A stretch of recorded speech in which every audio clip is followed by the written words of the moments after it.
The king wanted to find a husband for the princess, so he brought out a piece of animal skin and told all the men in the country to guess what animal it came from. A man looked at the large skin bag in front of him.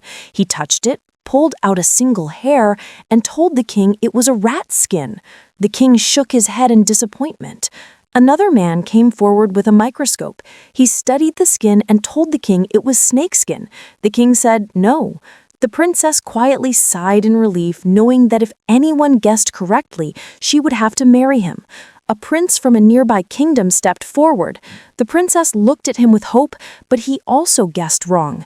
She grew disappointed. A wild man rushed out from the crowd.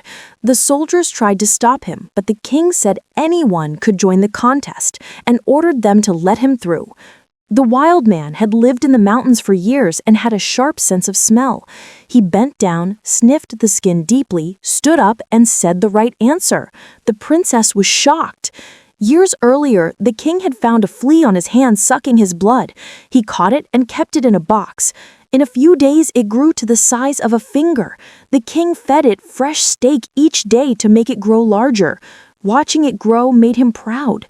One day, the royal doctor was called to the palace. When he entered the room, he saw that the one who was sick was not the king, but the giant flea. Before he could treat it, the flea died. The king cried when he saw the creature he had raised now dead. The king believed no one would ever guess the truth. As ruler, he had to keep his word, and as a royal daughter, she could not break the promise. The princess had no choice but to obey. She left the palace with the wild man.